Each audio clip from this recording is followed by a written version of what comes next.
Hello guys, हम पढ़ रहे थे क्लास 10 का फिजिक्स का चैप्टर जिसका नाम था इलेक्ट्रिसिटी। इससे पिछला जो वीडियो था हमारा, उसमें हमने आपको बताया था कि इलेक्ट्रिसिटी क्या होता है, और हमने इलेक्ट्रिसिटी का रीज़न भी बताया था कि इलेक्ट्रिसिटी कैसे आती है और क्यों आती है। और उसमें हमने आपको इलेक्ट्रिक करंट बताया था और इलेक्ट्रिक पोटेंशियल, पोटेंशियल डिफरेंस, ये सारी चीज़ें हमने आपको उस वीडियो में समझा दी थी। आज इस वीडियो में मैं आपको समझाऊंगा रेजिस्टेंस क्या होता है, ओम्स लॉ क्या होता है, और रजिस्टर का कॉम्बिनेशन समझाऊंगा सीरीज़ में और पैरेलल में। तो पहले मैं आपको जो मैंने इससे पिछले वीडियो में पढ़ाया था वो थोड़ा मैं उसके फॉर्मूले आपको रिवाइज करवा दूं ताकि आपको अच्छी तरीके से याद हो जाए। तो मैंने आपको उसमें दो फार्मूले बताए थे। एक मैंने बताया था आपको करंट वाला, ठीक है, जो जो हमारा फार्मूला था वो था I is equal to Q upon T. ठीक है, क्यू क्या था हमारा, वो था एक चार्ज, ये चार्ज था, और ये हमारा टाइम। ठीक है, तो करंट की मैंने डेफिनेशन भी बताई थी, the flow of electric charge per unit time, या फिर the rate of flow of charge. आप इतना कह सकते हैं, the rate of flow of charge. ठीक है, तो रेट ये रहा हमारा टाइम। तो इलेक्ट्रॉन के रेट को, जिस रेट से वो फ्लो होता है, उसको हम इलेक्ट्रिक करंट कहते हैं। फिर मैंने आपको बताया था इलेक्ट्रिक पोटेंशियल, तो मैंने उसका आपको फॉर्मूला लिखवाया था, V is equal to W upon Q. ठीक है, उसमें W था हमारा, वो था वर्क डन, और Q था हमारा, वो चार्ज था।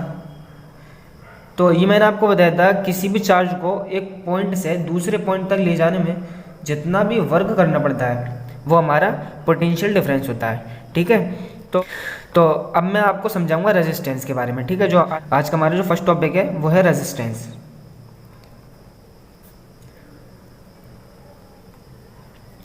तो पहले मैं आपको बताता हूँ रेजिस्टेंस क्या होता है, ठीक है, उसके बाद मैं आपको इसकी डेफिनेशन लिखवाता हूँ। तो देखिए, रेजिस्टेंस वो होता है कि एक वायर है, ये हमारा वायर है। ठीक है, अब मैंने आपको बताया था जब इलेक्ट्रिसिटी होती है तो वो क्यों होती है, इलेक्ट्रॉन फ्लो होता है उसमें। ठीक है, यहाँ इलेक्ट्रॉन फ्लो हो रहा होता है। ठीक है, अब ये देखिए कि जो हमारा ये वायर है, तो ये मेटल का वायर है, अब इसमें मेटल के एटम होंगे। ठीक है, अब ये इलेक्ट्रॉन जो मूव हो रहे हैं, ये इलेक्ट्रॉन जाके इस एटम से टकराएंगे, तो इस इलेक्ट्रॉन को जाने में यहाँ बहुत दिक्कत होगी। ठीक है, तो जो हमारा करंट है वो बहुत मुश्किल से जाएगा। तो रेजिस्टेंस हमारी एक ऐसी प्रॉपर्टी होती है जो करंट के फ्लो को रोकती है। ठीक है, करंट के फ्लो को रोकती है या फिर उसको अपोज करती है, वो हमारी रेजिस्टेंस होता है। तो इसकी मैं आपको डेफिनेशन लिखवा देता हूँ। अब इसकी डेफिनेशन है, it state that the opposition to current flow in an electric circuit। तो देखो, मैंने आपको डेफिनेशन भी इजी लिखवाई है, जो मैंने आपको समझाया वही डेफिनेशन में, और कुछ नहीं है। मैंने आपको बताया था कि करंट के फ्लो को अपोज करता है, ठीक है, उसकी रेट को अपोज करता है, तो वो हमारा रेजिस्टेंस होता है। यहाँ लिखा है, it state that the opposition to current flow in an electric circuit. अब इलेक्ट्रिक सर्किट क्या हो सकता है, आपका वायर ही तो होगा, वायर में से ही तो आपका इलेक्ट्रिक करंट फ्लो होगा। ठीक है, तो इसको हम रिप्रेजेंट करते हैं, it is represented by Greek letter होता है। ठीक है, इसको हम बोलते हैं ओमेगा, जिसको हम ओम भी बोल सकते हैं। ठीक है, खाली ओम,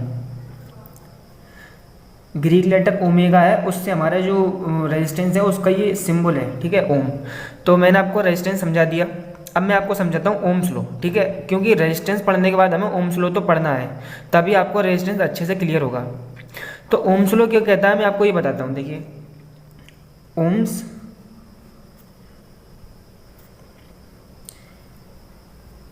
तो मैं आपको इसकी डेफिनेशन लिखवाता हूँ।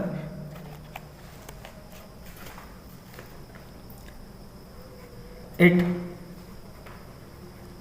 State that the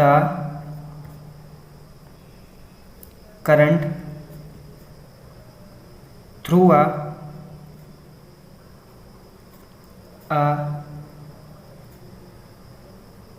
conductor is proportional to the voltage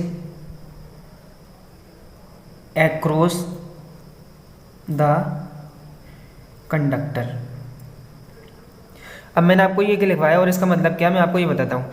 देखिए ओम्स लॉ हमसे ये कहता है कि आपका कोई कंडक्टर है, ठीक है, उसमें आपका जो करंट है, करंट जो फ्लो हो रहा है वो आपके वोल्टेज के प्रोपोर्शनल है, ठीक है। आप डेफिनेशन ये थोड़ी डिफिकल्ट है तो मैं आपको और इससे इजी डेफिनेशन बताता हूँ, ठीक है, वो बिल्कुल वैलिड है। अगर आप लिखते हैं एग्जाम में तो आपको पूरे मार्क्स दिए जाएंगे। तो इसकी जो सबसे इजी डेफिनेशन है जो मेरे हिसाब से मुझे अच्छी लगती है वो ये है, the potential difference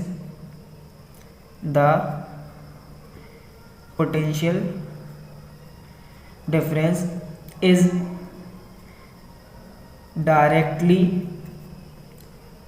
proportional to the current when temperature remain constant, ठीक है। तो ऊपर वाली डेफिनेशन में और नीचे वाली डेफिनेशन में क्या डिफरेंस है? देखिए जो ऊपर वाली है वही नीचे वाली है, लेकिन ऊपर वाली थोड़ी डिफिकल्ट है, लेकिन अगर आप ये लिखते हैं तो टीचर पे इंप्रेशन अच्छा पड़ेगा, लेकिन नीचे वाली थोड़ी इजी है बहुत, ठीक है।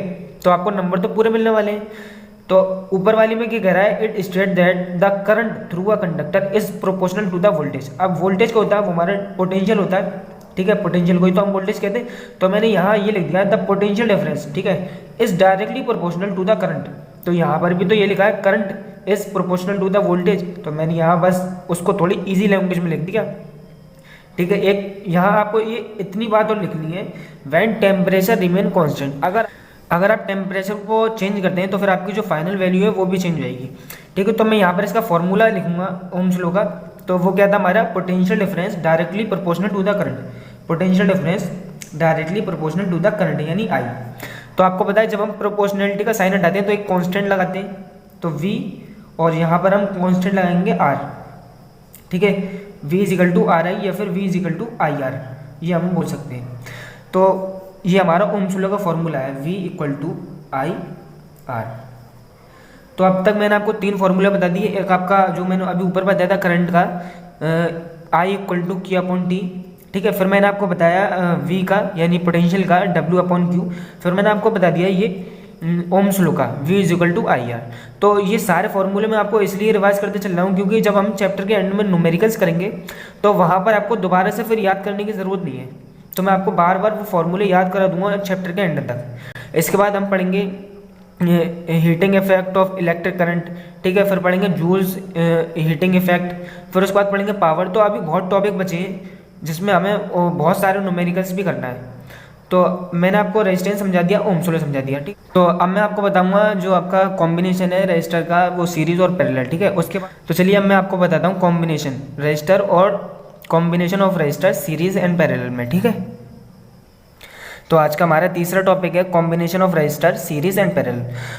तो मैंने आपको रेजिस्टेंस तो अभी बता दिया, ठीक है। तो हम रजिस्टर होता है उसको कैसे हम दिखाते हैं एक सर्किट में, तो रजिस्टर को हम कुछ इस तरीके से दिखाते हैं, ठीक है। सर्किट में हम रजिस्टर होता है हमारा, वो उसको कुछ स्टेप से दिखाते हैं। अब सीरीज, सबसे पहले हम लिखते हैं सीरीज। तो सीरीज में हमारे जो रजिस्टर होते हैं वो कैसे अरेंज होते हैं,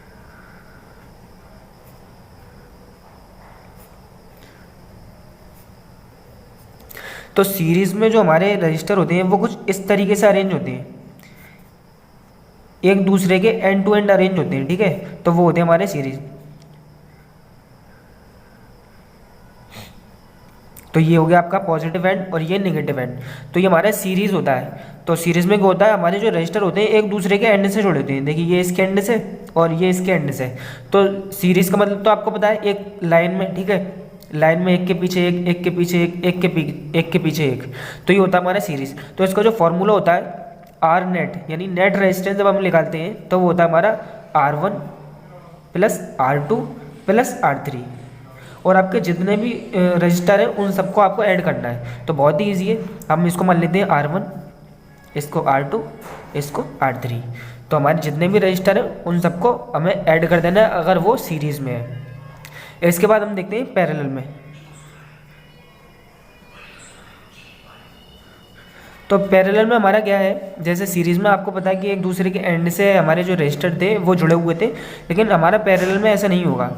पैरेलल में क्या होगा, हमारा एक रजिस्टर हमारा ऐसे होगा, ठीक है, दूसरा रजिस्टर हमारा ऐसे होगा इसके पैरेलल में बिल्कुल, और तीसरा रजिस्टर भी हमारा कुछ इस तरीके से होगा। तो ये होता है हमारा पैरेलल, ठीक है। और यहाँ पर हमारी बैटरी अटैच होगी, ये इसका पॉजिटिव एंड और ये इसका नेगेटिव। तो छोटा वाला जो होता है वो होता है हमारा नेगेटिव, वो बड़ा वाला पॉजिटिव। अब पैरेलल का फॉर्मूला क्या होगा हमारा नेट रेजिस्टेंस निकालने का, आर नेट इक्वल टू, ठीक है। तो पैरेलल में हमें क्या करना है, बस हमें 1/R कर देना है, 1/R1 plus 1/R2 plus 1/R3। और आपके जितने भी रजिस्टर हैं उन सबको आपको ऐड कर देना है, ठीक है, रेसिप्रोकल में। इसको मान लेते हैं हम R1, इसको R2 एंड इसको R3। तो आपके जितने भी हैं बस आप उनको ऐड करते जाइए और आपका जो आंसर है वो निकल आएगा। हम इसके बहुत सारे न्यूमेरिकल्स भी करेंगे आने वाले वीडियो में। ये चैप्टर बिल्कुल ही ईजी तरीके से आपको समझ में आ जाएगा, क्योंकि हम आपको पहले थ्योरी समझाएंगे, फिर उसके बाद सारे न्यूमेरिकल्स जितने भी बनते हैं आपके ईजी, डिफ़िकल्ट और मीडियम सब आपको मिल जाएंगे हमारी वीडियो में। तो अब आपको इन दो चीज़ों में एक बात और ध्यान रखना है। देखिए आपका जो सीरीज़ है, सीरीज़ में आपका जो करंट है, मान लीजिए यहाँ से करंट निकला, तो करंट यहाँ तक, यहाँ से करंट निकला आई, यहाँ पर भी आई, और वो यहाँ पर भी आई ही रहेगा, और यहाँ भी आई रहेगा, यहाँ भी आई।